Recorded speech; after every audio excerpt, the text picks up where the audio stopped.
Students,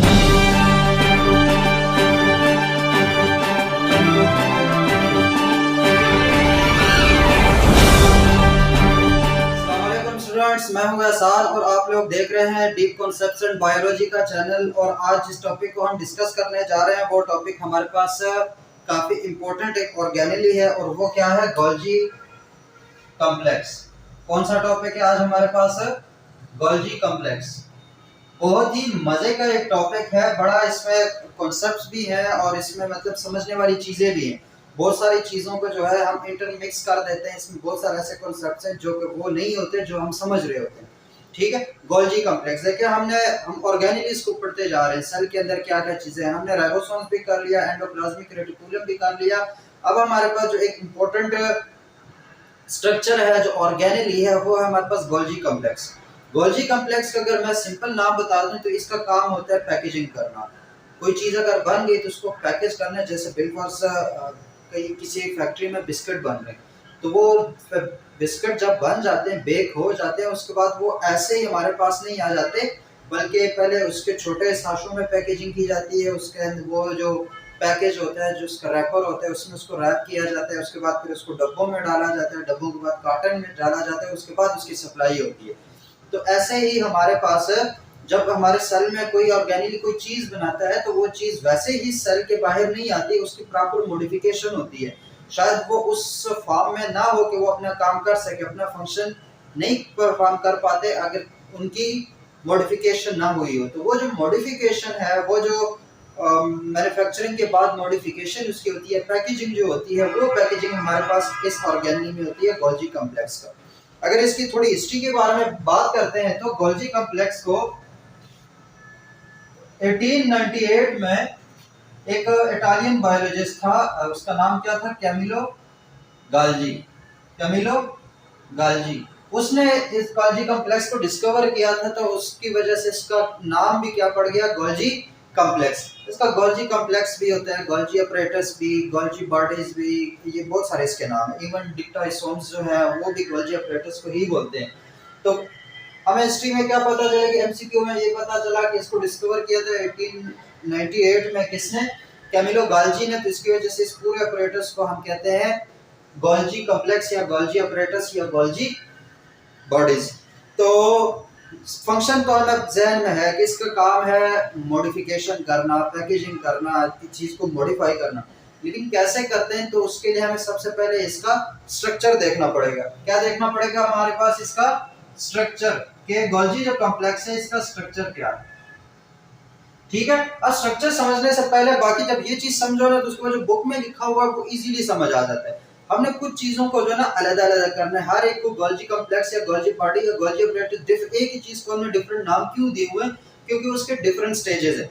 ठीक है, सबसे पहले अगर हम इसका स्ट्रक्चर शुरू करते हैं तो ये मतलब सैक्स का एक स्टेक है, मतलब थैले हैं, कुछ लंबे लंबे से थैले होंगे और उनके एक स्टेक है। स्टैक्स क्या मतलब? अंबार। मतलब ये एक, इसके ऊपर दूसरा, फिर तीसरा, फिर चौथा, फिर पांचवें से एक स्टैक सा बन जाता है, उसको कहते हैं स्टैक्स। तो जो गोल्जी ऑपरेटस है वो भी ग्रुप ऑफ स्टैक्स है, मतलब वो क्या है? हमारे पास स्टैक्स ही है सारे। तो उसमें से अगर सिंपल हम बात करते हैं तो ये एक इस तरह का स्टैक हुआ। ठीक है, ये एक फ्लैटेंड सैक है, थैला है। इस सैक को क्या कहेंगे? अब ये छोटा सा एक थैला है, इसको कहेंगे फ्लैटेंड सैक। इसे क्या बोलेंगे? Flattened sac. एक थैला, एक चिपटा हुआ थैला जो क्लोज है। ठीक है, ये फ्लैटेंड सैक है। इस सैक को क्या बोलेंगे हम? फ्लैटेंड सैक है ना, इसका नाम जो साइंटिफिक नाम होगा वो होगा गोल्जी बॉडी। इसको क्या बोलेंगे? Golgi body. इस एक सैक को हम बोलेंगे गोल्जी बॉडी। ठीक है, जब ये एक सैक हुआ उसके बाद यही सैक्स एक दूसरे के ऊपर मतलब वो लगे हुए होते, एक स्टैक सा बन जाते, एक अंबार सा बन जाते हैं। मतलब ये एक सैक, ये दूसरा सैक, ये फिर इसी तरह तीसरा सैक, फिर ये चौथा सैक, और इस तरह ये पांचवा सैक, ये। ठीक है, इस तरह के सैक्स का एक मतलब थैलों का एक स्टैक सा बना होगा। क्या होगा? स्टैक सा बना होगा। इस वाले जो इस स्ट्रक्चर को, इसको क्या कह रहे थे? Golgi body. इस वाले स्ट्रक्चर को क्या कहेंगे, इसको कहेंगे गोल्जी अपरेटस। इसको क्या बोलेंगे, गोल्जी अपरेटस। ठीक हो गया। जो एक स्टैक है उसको क्या बोलेंगे, गोल्जी बॉडी। जब उनका एक स्टैक सा बन जाएगा, एक दूसरे के साथ वो कलेक्शन बना देंगे, तो उसको क्या कहेंगे, गोल्जी अपरेटस। क्या कहेंगे, गोल्जी अपरेटस। अब इस गोल्जी अपरेटस के बाद जब इनके साथ वेजिकल्स आती है, देखिए वेजिकल दो टाइप्स की होंगी, ठीक है, दो टाइप्स की। पहले यहां से ये थोड़ा सा समझ लें। अब ये जो हमारे पास स्टैक है, इसके दो फेसेस हैं। कौन से फेसेस हैं, एक इस तरफ से और एक इस तरफ से फेसेस है। ठीक हो गया, दो फेसेस हैं। ये वाला फेस है जो कि जो स्मूथ एंडोप्लाज्मिक रेटिकुलम है उसके साथ जुड़ा होगा। कैसे, देखिए हमारे पास पूरा सेल है, ये पूरा सेल है, इसके साथ ये बिलफर्ज न्यूक्लियस है। न्यूक्लियस के साथ ही हमारे पास क्या थे, हमारे पास बोलो, एंडोप्लाज्मिक रेटिकुलम था। वो एंडोप्लाज्मिक रेटिकुलम क्या है, कुछ रफ था और कुछ स्मूथ था। उसी स्मूथ एंडोप्लाज्मिक रेटिकुलम के साथ ही फिर ये वाले स्टैक्स होंगे ऐसे, ठीक है, फिर ये वाले स्टैक्स होंगे। तो अब ये देखो, अब इस वाले स्टैक, ये वाला क्या हमारे पास गोल्जी अपरेटस है सारा, ये वाला क्या है हमारे पास, गोल्जी अपरेटस है। इस गोल्जी अपरेटस का वो वाला फेस जो कि स्मूथ एंडोप्लाज्मिक रेटिकुलम के साथ लगा होता है, इसको कहते हैं, इसको क्या कहेंगे, सिस फेस। इसको क्या कहेंगे, सिस फेस, या इसका एक और नाम होता है फॉर्मिंग फेस। कौन सा, फॉर्मिंग फेस।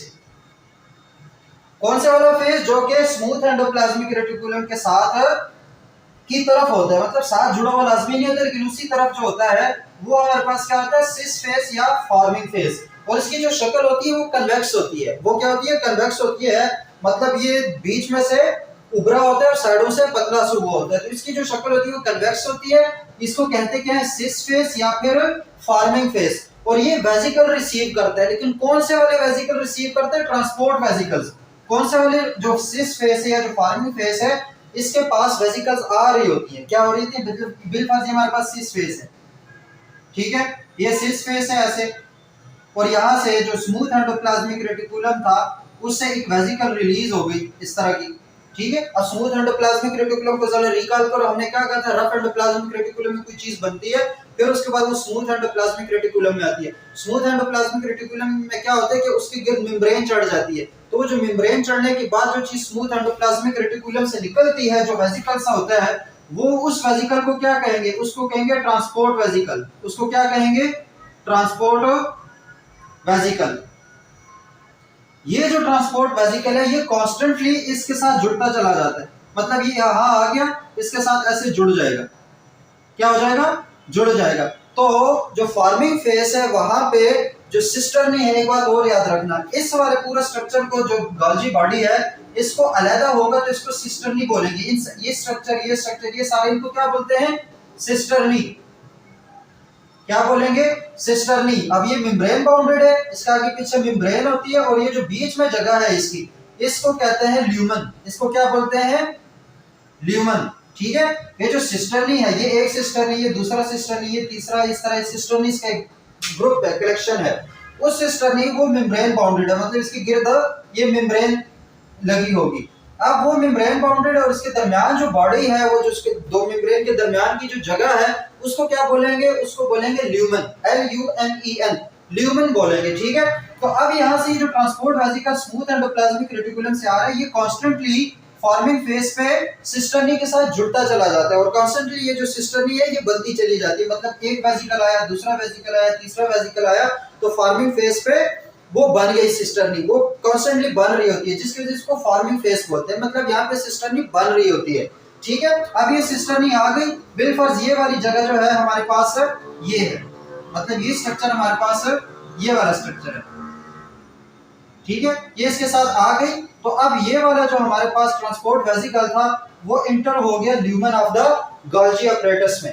अब यहाँ पे क्या होगा, इसकी होगी मॉडिफिकेशन, इसमें मॉडिफिकेशन होगा। मॉडिफिकेशन के बाद ये जब दूसरे सिरे पे यहाँ पे पहुंचेगा, तो यहाँ पे ये दोबारा जब ये मॉडिफाइड वाला जो चीज है, वो ये वाली मेम्ब्रेन को साथ उठा लेगा और यहाँ से रिलीज हो जाएगा, इस मेम्ब्रेन को उठा लेगा और यहाँ से रिलीज हो जाएगा। जब ये वाला यहां से रिलीज होगा तो इस वाले वेजिकल को, ये जो वेजिकल रिलीज हो गया, इस वेजिकल को हम कहेंगे गोल्जी वेजिकल। इसको क्या कहेंगे? Golgi vesicles. इसको क्या कहेंगे? Golgi vesicles. ठीक है, तो ये इसका सिस फेस हो गया, जहां से अब गोल्जी वेजिकल रिलीज हो रहे हैं उस फेज को बोलेंगे मैच्योरिंग फेज। उसको क्या बोलेंगे? Maturing phase. उसको हमने बोलना है मैच्योरिंग फेज, क्योंकि वहां पे हमारा प्रोडक्ट जो है वो मैच्योर हो रहा है, वो मॉडिफाई हो रहा है और वहां से फिर निकल रहा है, तो वो हमारे पास क्या है? मैच्योरिंग फेज है। और इसका दूसरा नाम भी है ट्रांस फेज। इसको क्या बोलेंगे? दूसरा नाम इसका क्या है? Trans face. और इसकी जो शक्ल होती है, इसका जो स्ट्रक्चर सा बना होता है वो कनकेव होता है, याद रखना। वो क्या होता है? कनकेव होता है। तो दोनों में डिफरेंस पता चल गया कि सिस फेस और ट्रांस फेस में क्या फर्क है, या फिर हमारे पास फॉर्मिंग फेस और मैच्योरिंग फेस में क्या फर्क है। फॉर्मिंग फेस जो है वो ट्रांसपोर्ट वेजिकल को रिसीव कर रहा होता है। फॉर्मिंग फेस क्या है? वो ट्रांसपोर्ट वेजिकल को रिसीव कर रहा होता है। ट्रांसपोर्ट वेजिकल कहां से आ रही है? वेजिकल मतलब थैला, छोटा सा एक दाना सा। तो वो ट्रांसपोर्ट वेजिकल कहां से आ रही है? वो स्मूथ एंडोप्लाज्मिक रेटिकुलम से आ रही है। कहां से आ रही है? स्मूथ एंडोप्लाज्मिक रेटिकुलम से। तो सिस फेस या फॉर्मिंग फेस उसको रिसीव कर रहा होता है। रिसीव करने के बाद वो इस स्ट्रक्चर, इस कॉम्प्लेक्स में आता है, और इस कॉम्प्लेक्स में आने के बाद उसकी होती है मॉडिफिकेशन। कौन सी मॉडिफिकेशन होती है वो आगे हम फंक्शन में देखेंगे। मॉडिफिकेशन होने के बाद वही वेजिकल जो है, अब यहाँ पे देखो मेम्ब्रेन इसके साथ अटैच हो गई थी, ये कॉन्स्टेंटली लंबी होती गई। जब यहाँ पे पहुंचेगा तो वो प्रोडक्ट इसी गोल्जी अपरेटस की मेम्ब्रेन को अपने गिर्द लपेट लेगा, एक मेम्ब्रेन बाउंडेड वेजिकल की फॉर्म में रिलीज होगा। वो जो वेजिकल फॉर्म में रिलीज होता है उसको कहते हैं गोल्जी वेजिकल्स। उसको क्या कहते हैं? Golgi vesicles. तो जब गोल्जी अपरेटस पे यहाँ पे मतलब कहीं कहीं पे यहाँ पे जब इसके साथ गोल्जी वेजिकल्स या जो हमारे पास सिंपल वेजिकल्स है वो अटैच हो जाए, तो फिर इस पूरे स्ट्रक्चर को हम क्या बोलेंगे? देखिए, जब इसके साथ वेजिकल्स नहीं थी तो ये गोल्जी अपरेटस था। ये क्या था? Golgi apparatus. जब इसके साथ वेजिकल्स भी अटैच हो गई, एसोसिएट क्या हो गई? वेजिकल्स भी एसोसिएटेड हो गई गोल्जी अपरेटस के साथ, तब उसको कहेंगे, उस पूरे स्ट्रक्चर को बोलेंगे हम गोल्जी कॉम्प्लेक्स। उसको क्या बोलेंगे? Golgi complex. समझ आ गई कि Golgi vesicle, Golgi body, Golgi apparatus, Golgi complex में क्या फर्क है? तो क्या फर्क है? सिंपल, हमने जब एक ही सैक को, हम एक फ्लैटेंड सैक को हम कंसीडर कर रहे हैं तो हमारे पास गोल्जी बॉडी है। वो क्या है? गोल्जी बॉडी है। जब वो एक स्टैक की फॉर्म में इकट्ठे हो जाए, वो एक स्ट्रक्चर सा बना ले स्टैक्स का, जो जिसमें फ्लैटेंड सैक्स है सारी, तो वो हमारे पास क्या हो जाएगा? वो हमारे पास हो जाएगा गोल्जी अपरेटस। वो क्या हो जाएगा? Golgi apparatus. गोल्जी अपरेटस के फिर दो फॉर्म होते हैं, दो फेसेस होते हैं, एक सिस फेस और एक ट्रांस फेस। या उसको दूसरा नाम क्या? फॉर्मिंग फेस और दूसरा को होगा मैच्योरिंग फेस। फॉर्मिंग फेस में हमारे पास ट्रांसपोर्ट वेजिकल उसके साथ जुड़ेंगे। ट्रांसपोर्ट वेजिकल जुड़ने का मतलब क्या है कि जो स्मूथ एंडोप्लाज्मिक रेटिकुलम से कोई सिक्रीशन आ रही है, कोई प्रोडक्ट आ रहा है, वो मॉडिफाई होगा। तो लाजमी बात है, अगर बिलफर्ज हमारे पास एक कप, ये हमारे पास क्या है? एक सैक है। अब ये वाली इस फेस में कोई चीज जिसको हमने मॉडिफाई करना है, कारखाने भेजना है, तो वो इस गेट से एंटर होगा। ठीक है, अब वो मॉडिफाई नहीं हुआ तो एक गेट से वो एंटर होगा, वहां पे उसके साथ जुड़ जाएगा। उसके बाद उस प्रोडक्ट के अंदर क्या होगी? मॉडिफिकेशन होगी। जब मॉडिफिकेशन होगी, यहाँ पे पहुंचेगा तो इस फेज से वो फिर इसी जो हमारे पास क्या है? सिस्टर्नी है, उसी की मेम्ब्रेन को अपने साथ लपेट लेता है और यहाँ से निकल जाता है। यहाँ से एंट्री कर रहा था, यहाँ से निकल रहा, तो ये जो एंट्री वाला फेस है इसको कहेंगे सिस फेस या फिर फॉर्मिंग फेस। जहां से निकल रहा है, जहां से उसका एग्जिट फेस है, जहां से उसका ट्रांस फेस है, वहां से चीजें बाहर निकलेंगी तो उसको कहेंगे मैच्योरिंग फेस। फिर यहाँ पे जो वेजिकल्स आ रही हैं, जो इमेच्योर वेजिकल्स होती है, जो मॉडिफाई नहीं होती, उसको कहते हैं ट्रांसपोर्ट वेजिकल्स। उनको क्या बोलते हैं? Transport vesicle. वो सिस फेस के अंदर आएंगी। फिर जो वेजिकल्स निकलती हैं गोल्जी अपरेटस से through the face of maturing face, उन वेजिकल्स को कहेंगे गोल्जी वेजिकल्स। अब वो मॉडिफाइड हो गई है, उनको क्या कहेंगे? Golgi vesicles. तो ये चीजें समझ आ गई। उसके बाद ये भी समझ आ गई गोल्जी बॉडी किसे कहते हैं, गोल्जी अपरेटस किसे कहते हैं, और जब उसके साथ वेजिकल्स भी कॉम्प्लेक्स बना दें तो उस पूरे कॉम्प्लेक्स को क्या बोलेंगे? फिर हम गोल्जी कॉम्प्लेक्स। उसको क्या बोलेंगे हम? Golgi complex. तो गोल्जी कॉम्प्लेक्स के अगर डिफाइन करना चाहें तो क्या कहेंगे? The interconnected stack of tubules. ये ट्यूब्यूल यानी पाइप की तरह interconnected stack of tubules along with the complex of a Golgi vesicle is called Golgi complex। मतलब इसके दो बातें इसमें बयान करनी है हमने। एक तो इंटरकनेक्टेड ट्यूब्यूल्स का नेटवर्क है, एक तो इंटरकनेक्टेड ट्यूब्यूल्स का नेटवर्क है, ठीक है होगा। एक उसमें इंटरकनेक्टेड ट्यूब्यूल्स मतलब ये पूरा स्टैक है, इस स्टैक को हम कहेंगे गोल्जी apparatus। तो एक तो उसमें साथ में उसके क्या है, associated with Golgi vesicles, with Golgi vesicles is called Golgi complex, is called Golgi complex.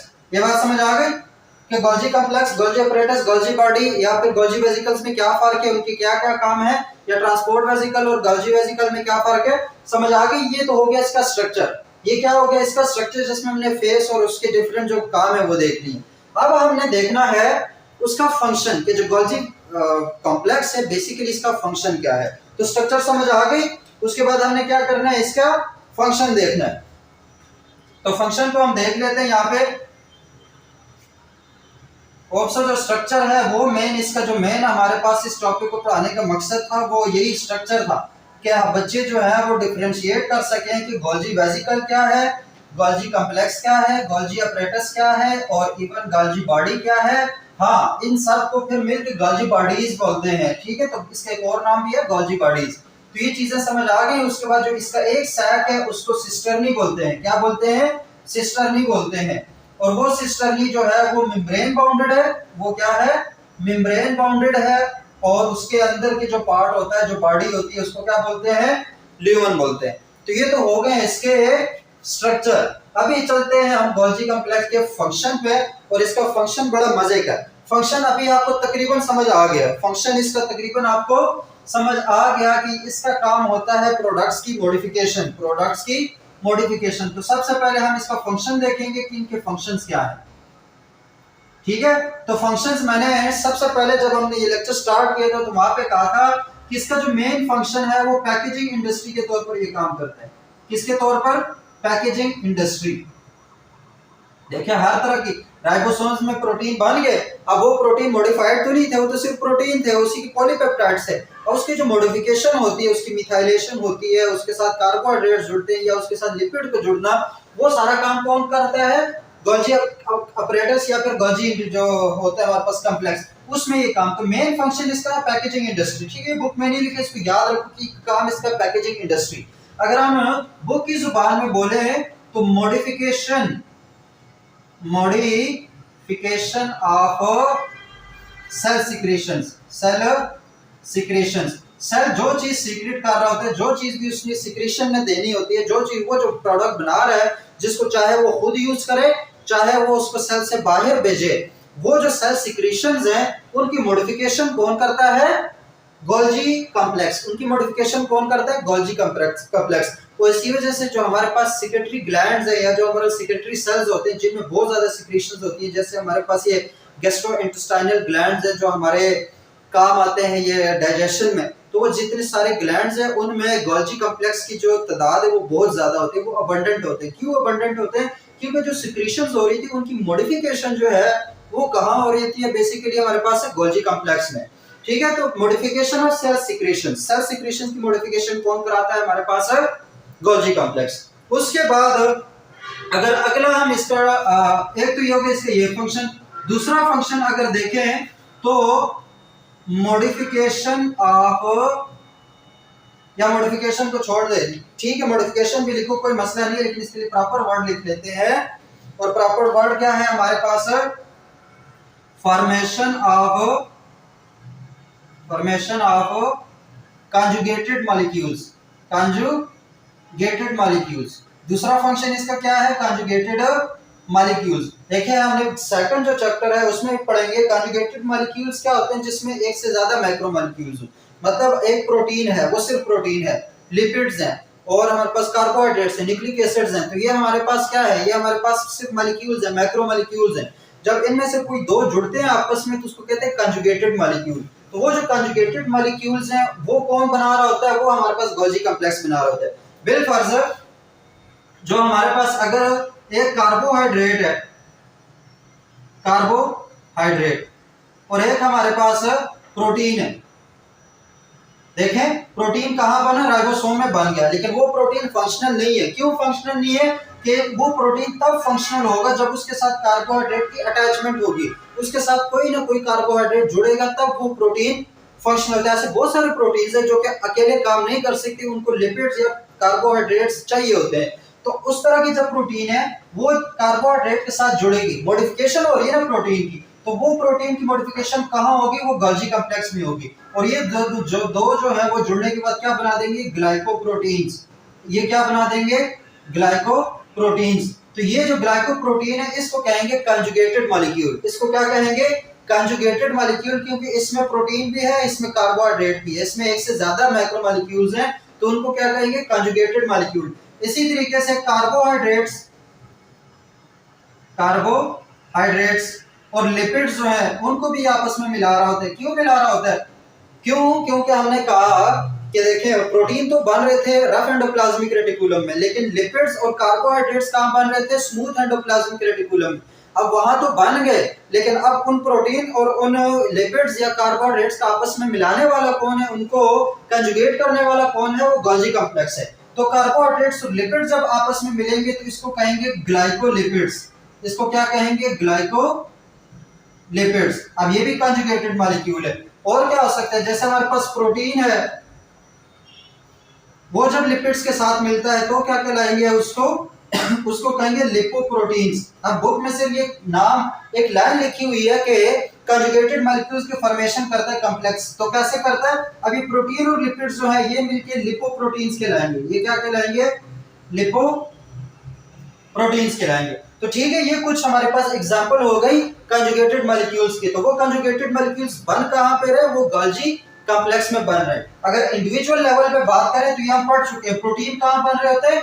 Protein की फैक्ट्री कौन है? प्रोटीन मैन्युफैक्चरिंग कौन कर रहा होता है? राइबोसोम्स कर रहे होते हैं। कार्बोहाइड्रेट्स और लिपिड्स कौन बना रहा होता है? हमारे पास स्मूथ एंडोप्लाज्मिक रेटिकुलम में ये चीजें बन रही होती हैं।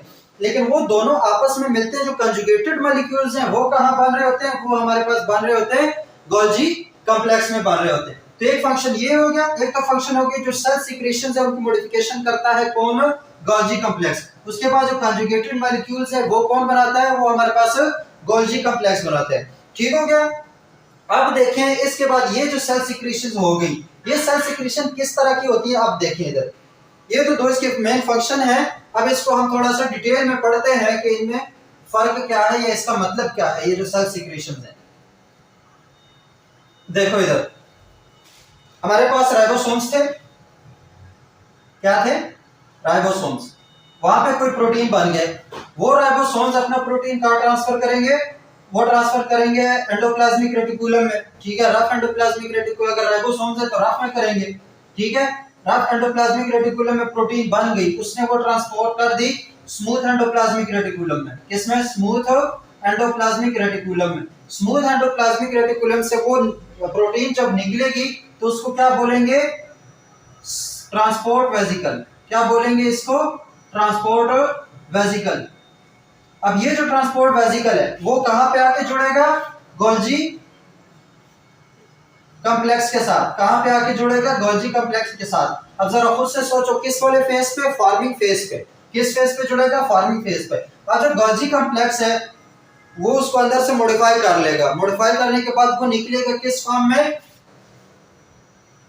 किस फॉर्म में निकलेगा? या तो गोल्जी वेसिकल्स के फॉर्म में निकलेगा, गोल्जी वेसिकल्स के फॉर्म में। ठीक है, जो एक फंक्शन है कि वो तो या तो गोल्जी वेसिकल्स के फॉर्म में निकलेगा या फिर दूसरे भी जो है जो बिलफर्ज हमारे पास उसको वेसिकल की जरूरत नहीं होती। जैसे हमारे पास कंजुगेटेड मॉलिक्यूल्स है। क्या है? Conjugated molecules. या तो उसको कंजुगेटेड मॉलिक्यूल में कन्वर्ट कर देगा या फिर उसको गोल्जी वेसिकल्स में कन्वर्ट कर देगा। अब गोल्जी वेसिकल्स में क्या है? गोल्जी वेसिकल में बेसिकली कितनी तरह की चीज होती है? देखो, गोल्जी वेसिकल में जब अब हमारे सेल जब कोई खुराक खाता है तो उसको वो डाइजेस्ट करता है, सेल्यूलर डाइजेशन होती है। वो जो सेल्यूलर डाइजेशन है वो एंजाइम्स के थ्रू होती है। किसके थ्रू होती है? एंजाइम्स के थ्रू होती है। तो वो जो डाइजेस्टिव एंजाइम्स हैं वो एक वेसिकल के फॉर्म में सेल के पास पड़े होते हैं, उनको कहते हैं लाइसोसोम्स। उसको क्या बोलते हैं? लाइसोसोम। तो वो जो लाइसोसोम्स है, अगला जो लेक्चर है हमारे पास वो इन्हीं के बारे में कि लाइसोसोम्स क्या है, या फिर पेरोक्सिसोम्स क्या है, पेरोक्सिसोम्स, या फिर एक और भी है ग्लाइकोसोम्स। तो ये सारी चीजें क्या हैं, ये बना कौन रहा होता है, ये सारी वेसिकल्स हैं। क्या है, ये भी वेसिकल है, ये भी वेसिकल है और ये भी वेसिकल है, ये तीनों वेसिकल है। ये गाल्जी वेसिकल्स होती है। यही क्या होती है, गाल्जी वेसिकल्स, जो डाइजेशन है, सेलुलर डाइजेशन में जो इन्वॉल्व होती है। लाइसोसोम्स हो गया, पेरोक्सिसोम्स हो गए, ग्लाइकोसोम्स हो गए।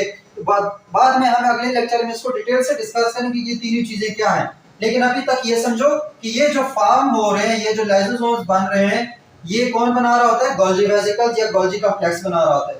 एक बात, उसके बाद इसमें और क्या दूसरे हमारे पास हो गई कंजुगेटेड जो मॉलिक्यूल्स है, वो कौन बना रहा होता है, वो भी गोल्जी कॉम्प्लेक्स बना रहा होता है। इसी गोल्जी वेसिकल्स में कुछ एंजाइम्स होते हैं, कुछ एंजाइम्स जो है वो मॉडिफाई होने के बाद गोल्जी वेसिकल्स की फॉर्म में सेल से बाहर रिलीज होते हैं, सेल से बाहर रिलीज होते हैं। जैसे अगर कहीं पढ़ा हो तुम लोगों ने 9th 10th में, तो हमने देखा था कि जो पेप्सिन है, जो डाइजेस्टिव में काम करते हैं, तो उसकी एक्टिव फॉर्म पेप्सिन होती है। लेकिन इनएक्टिव फॉर्म कौन सी होती है, पेप्सिनोजेन। तो वो जो एक्टिव को इनएक्टिव कर देता है, वो असल में हमारे पास Golgi complex of the pancreas, वो पेप्सिनोजेन बना रहा था। फिर वो पेप्सिनोजेन रिलीज होता है, जब फिर वो ल्यूमन आता है, हमारे इंटेस्टाइन में आता है, तो वहां पे वो फिर वापस पेप्सिन में कन्वर्ट हो जाता है। अब वो क्यों उसको एक्टिव इनएक्टिव करता है, ये बात की बात है।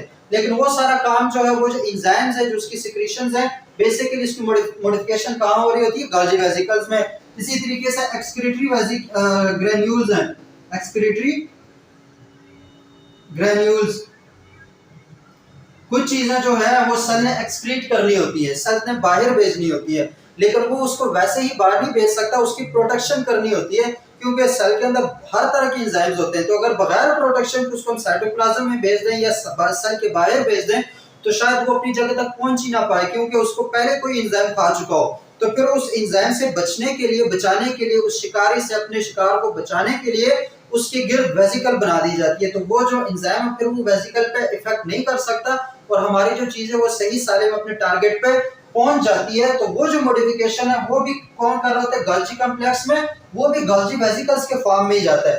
तो ये सिंपल इसकी कुछ हो गई मालूमात, इनकी इंफॉर्मेशन के गोल्जी कॉम्प्लेक्स होता क्या है, इसका स्ट्रक्चर क्या है और इसका फंक्शन क्या है। होप सो ये समझ आ गई। अब एक छोटी सी बात जो कि फर्स्ट ईयर की इस बुक में तो साथ नहीं लिखी, लेकिन बाद में कहीं तो सुनने को आपको मिल जाएगी, क्योंकि फर्स्ट ईयर का जो हमारे पास टॉपिक है, वहां पे इस चीज की तरफ हिंट दिया गया है, इस चीज की तरफ हिंट दिया गया। छोटा सा बिल्कुल आखिरी टॉपिक है, और वो हिंट क्या है, हमारे पास वहां पे एक नाम लिखा गया है, और वो नाम क्या है, फ्रेगमोप्लास्ट। वो नाम क्या है, अगर गोल्जी कॉम्प्लेक्स का जो हमारे पास टॉपिक है उसके आखिर में देखें, तो वहां पे एक नाम है फ्रेगमोप्लास्ट। 2-3 लाइनों में इसको बताया गया, फ्रेगमोप्लास्ट। ठीक है, तो अब हमने समझना है कि फ्रेगमोप्लास्ट आखिर में बला क्या चीज है। ठीक है, तो फ्रेगमोप्लास्ट से पहले हमने एक चीज को समझना है कि प्लांट के जो गोल्जी कॉम्प्लेक्स है और जो एनिमल का गोल्जी कॉम्प्लेक्स है, उसमें फर्क क्या है, उसमें डिफरेंशिएशन क्या है, उसमें डिफरेंसेस क्या है। एक तरफ प्लांट सेल, एक तरफ एनिमल सेल। अब दोनों में हमारे पास गोल्जी कॉम्प्लेक्स होती है, और याद रखना प्रोकैरियोट्स में गोल्जी कॉम्प्लेक्सेस नहीं होती, गोल्जी कॉम्प्लेक्सेस सिर्फ और सिर्फ यूकैरियोट्स में होती है। तो प्लांट भी यूकैरियोटिक है, एनिमल सेल भी यूकैरियोटिक है, लेकिन इन दोनों के गोल्जी कॉम्प्लेक्स में थोड़ा फर्क है। अब वो क्या फर्क है, जो प्लांट का सेल है उसके अंदर जो गोल्जी कॉम्प्लेक्स होते हैं, वो थोड़े उसके जो सैक्स हैं, उसके जो थैले हैं, जो फ्लैटेड सैक्स है, जो गोल्जी बॉडीज हैं, वो स्कैटर्ड होती हैं, अलग-अलग होती हैं, जबकि इसमें कॉम्पैक्ट होती है, एक ही जगह कॉम्पैक्ट स्टैक्स की फॉर्म में होती है। कैसे, मैं बताता हूँ। यहाँ पर जो एनिमल में वो बिल्कुल ऐसे इसके साथ जुड़ी होंगी, ऐसे जैसा अभी हमने स्ट्रक्चर ड्रा किया था एनिमल का। प्लांट में क्या होगा, प्लांट में एक ऐसे, फिर उसमें थोड़ा सा फर्क होगा, ऐसे मतलब वो जुड़ी हुई नहीं होंगी। सही हो गया। इसमें ये कॉम्पैक्ट स्टैक बनाता है, इसमें ये स्कैटर्ड होती है, जो हमारे पास गोल्जी बॉडीज हैं। एक उसके बाद जो वेसिकल्स हैं वो इसके साथ एनिमल सेल्स में होते हैं, जबकि प्लांट सेल में इसके आगे पीछे ऐसे होते हैं। ठीक है, ये हो गया फर्क इसका। प्लांट सेल में ये स्कैटर्ड होते हैं गोल्जी कॉम्प्लेक्स, और एनिमल सेल में ये कॉम्पैक्ट स्टैक की फॉर्म में होता है। ठीक है, जो प्लांट सेल है उसमें गोल्जी कॉम्प्लेक्स को एक नाम दिया जाता है डिक्टाइसोम्स, डिक्टाइसोम्स। जबकि एनिमल सेल में उसको गोल्जी कॉम्प्लेक्स बोलते हैं। उसको क्या बोलते हैं? Golgi complex. गोल्जी कॉम्प्लेक्स किस में होगा? एनिमल सेल में। उसी तरह का एक स्ट्रक्चर होगा, फंक्शन उसका वही है जो कि हमारे पास वहां पे, यहाँ पे इस तरह का ये स्ट्रक्चर होगा, इसको कहेंगे डिक्टाइसोम्स। इसको क्या बोलेंगे? डिक्टाइसोम्स। और इस डिक्टाइसोम्स में एक और एबिलिटी है जो कि एनिमल सेल में नहीं होती। ये फर्क बताने का जो था रीजन वो यही था कि जो डिक्टाइसोम्स है उसमें एक और एबिलिटी होती है, और वो एबिलिटी होती है सेल वॉल फॉर्मेशन। वो क्या होती है? Cell wall formation. जो सेल वॉल फॉर्मेशन है वो बेसिकली वो जो वेसिकल्स है, सेल वॉल फॉर्मिंग वेसिकल्स, वो किस में होती है? डिक्टाइसोम्स में होती है। क्योंकि प्लांट सेल में सेल वॉल होता है, एनिमल सेल में सेल वॉल होता ही नहीं है। तो ये जो सेल वॉल फॉर्मेशन वाली वेसिकल्स हैं, वो जो इन्फॉर्मेशन है वो डिक्टाइसोम्स के पास तो होता है, गोल्जी कॉम्प्लेक्स के पास नहीं होता। बाकी इनका स्ट्रक्चर तकरीबन सेम है, फंक्शन भी बाकी सेम है। लेकिन प्लांट में एक एडिशनल फंक्शन है कि वो जो सेल वॉल फॉर्मेशन है, वो जो सेल वॉल बनती है प्लांट के गिर्द, वो जो वेसिकल्स होते हैं वो भी किसके पास होते हैं? डिक्टाइसोम्स के पास। अब देखो जब सेल डिवीजन हो रही होती है, प्लांट सेल की डिवीजन हो रही है, बिलफर्ज ये प्लांट सेल है, ठीक है, ये एक प्लांट सेल है जिसका आगे पीछे सेल वॉल है और यहाँ पे सेल मेम्ब्रेन है। अब यहाँ पे जब डिवीजन हो रही होती है, या सेल डिवीजन चैप्टर में तुम लोगों ने 9th 10th में पढ़ लिया होगा, नहीं पढ़ा तो अभी वो रिकॉल कर लो जरा, कि पहले कैरियोकाइनेसिस होती है, न्यूक्लियस अलग हो जाते हैं। न्यूक्लियस, एक न्यूक्लियस इधर आ गया, एक न्यूक्लियस इधर आ गया। अब इस सेल के पास सारी चीजें अवेलेबल हैं, इसके साथ गोल्जी कॉम्प्लेक्स भी है, इसके पास वैक्यूल्स भी है, इसके पास एंडोप्लाज्मिक रेटिकुलम सब कुछ भी है। लेकिन उसमें जो गोल्जी कॉम्प्लेक्स, उसको क्या कहेंगे? डिक्टाइसोम्स। वो गोल्जी डिक्टाइसोम जो है वो कुछ वेसिकल्स रिलीज करता है। क्या रिलीज करता है? वेसिकल्स, जिसके अंदर होती हैं सेल वॉल फॉर्मेशन मटेरियल। उस वेसिकल्स के अंदर क्या होता है? सेल वॉल को बनाने वाली इंटें। मतलब जैसे सेल वॉल है उसके जो इंफॉर्मेशन है, जैसे हमने एक दीवार बनानी है तो उसके लिए हमें ईंटों की जरूरत होती है, तो वो ईंटों की जो भट्टी है वो गोल्जी कॉम्प्लेक्स या फिर डिक्टाइसोम्स जो है उसके अंदर वो होती है। तो वो जो डिक्टाइसोम्स हैं वो इन वेसिकल्स को, इन जो गोल्जी वेसिकल्स है, इनको सेल के इक्वेटर पे लगा देते हैं। मतलब जो सेल का बिल्कुल बीच है ना, इधर ये यहाँ पे इसको यो बनाना शुरू कर देते हैं। ऐसे वेसिकल्स इक्वेटर पे स्टैक कर देते हैं, ऐसे कर देते हैं ना स्टैक, क्या कर देते हैं? स्टैक कर देते हैं। अब इसके अंदर सेल वॉल फॉर्मेशन वाला मटेरियल है सारा,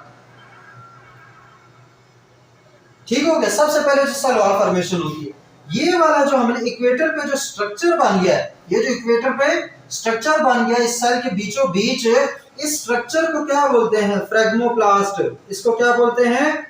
फ्रेगमोप्लास्ट। अब समझ आ गई कि फ्रेगमोप्लास्ट क्या है? फ्रेगमोप्लास्ट ये चीज है, ये जो स्ट्रक्चर है जहाँ पे जो गोल्जी वेसिकल है जिसके अंदर सेल वॉल मटेरियल पड़ा हुआ है, वो एक स्टैक की सूरत में बिल्कुल इक्वेटर पे सेल के एक दीवार सी बना देते हैं। इसको कहते हैं फ्रेगमोप्लास्ट। और यही दीवार फिर आहिस्ता आहिस्ता अपनी चीजें रिलीज करती है और इसी सेल के गिर्द प्राइमरी सेल वॉल बना देती है। ये वाला ये और ये वाला ऐसे, ठीक है। और बीच में क्या बन जाता है? Middle Lamela. तो वो सारा जो ये जो स्ट्रक्चर है जो बीच में बन जाता है, इसको क्या कहेंगे? फ्रेगमोप्लास्ट। इसको क्या बोलेंगे? फ्रेगमोप्लास्ट, जिसमें सेल वॉल बनाने वाला मटेरियल अवेलेबल होता है। तो होप सो ये जो सेल डिवीजन के दौरान जो फ्रेगमोप्लास्ट बनती है उसमें गोल्जी कॉम्प्लेक्स या जो डिक्टाइसोम्स है उसका क्या रोल है वो समझ आ गया होगा। तो यहाँ पर हमारा जो गोल्जी कॉम्प्लेक्स का जो टॉपिक है वो हो गया एंड। और इसके बाद इंशाल्लाह हम देखेंगे कि लाइसोसोम्स, प्रॉक्सिसोम्स या ग्लाइकोसोम्स, इनमें क्या फर्क है, फिर देखेंगे हम माइटोकॉन्ड्रिया और क्लोरोप्लास्ट, और वो दोनों बहुत ही इंपॉर्टेंट है। पहले जो फर्स्ट ईयर का मुश्किल चैप्टर है वो चैप्टर नंबर 4 है, बायोएनर्जेटिक्स। उसमें बच्चे बहुत ज्यादा कंफ्यूज होते हैं। तो क्यों कंफ्यूज होते हैं कि जो पहले 3 चैप्टर है उनको उन्होंने तसल्ली से गौर से पढ़ा नहीं होता। और अगर किसी को पहले 3 चैप्टर आते हैं तो उसके लिए 4th चैप्टर का कोई मसला ही नहीं है, क्योंकि 4th चैप्टर में वो सारी चीजें यूज हो रही होती हैं जो पहले 3 चैप्टर में दिखाई गई है। मतलब वहां पे माइटोकॉन्ड्रिया और क्लोरोप्लास्ट का बहुत ज्यादा अमल दखल है कि जो रेस्पिरेशन है वो माइटोकॉन्ड्रिया में हो रही है, जो फोटोसिंथेसिस है वो उसमें हो रही है, क्लोरोप्लास्ट में हो रही है। तो अगर हम ऑर्गेनेलिज में क्लोरोप्लास्ट और माइटोकॉन्ड्रिया को सही समझेंगे तो हमें उसका मसला नहीं होगा। दूसरा चैप्टर उसमें फिर कई तरह के बायोमॉलिक्यूल्स है जो कि इन्वॉल्व होते हैं, तो वो बायोमोलिक्यूल्स वाला चैप्टर नंबर 2 है। उसके साथ फिर उस पूरे चैप्टर में बहुत सारे एंजाइम्स हैं जिसको डिस्कस किया गया है। वो एंजाइम वाला चैप्टर हमारे पास चैप्टर नंबर 3 है। तो पहले 3 चैप्टर काफी इंपॉर्टेंट है चौथे चैप्टर को समझने के लिए। तो यहाँ से देखें हमने ये सारी चीजें कर ली, काफी सारे कॉन्सेप्ट आ गए। अब अगले लेक्चर में हम कोशिश करेंगे कि लाइसोसोम, प्रोटोजोम, ग्लाइकोसोम, उसके बाद माइटोकॉन्ड्रिया, उसके बाद जो क्लोरोप्लास्ट है, फिर सेंट्रियोल्स और इन चीजों को डिस्कस कर लें ताकि फिर हमारे लिए अगले जो चैप्टर्स हैं उनको समझने में आसानी हो। तो होप सो आप लोगों को चीजें समझ आ गई होंगी। अगर आ गई है तो वीडियो को लाइक कर देना, चैनल को सब्सक्राइब कर देना और मिलते हैं इंशाल्लाह अगले लेक्चर में। तब तक के लिए अपना ख्याल रखना। अल्लाह हाफिज।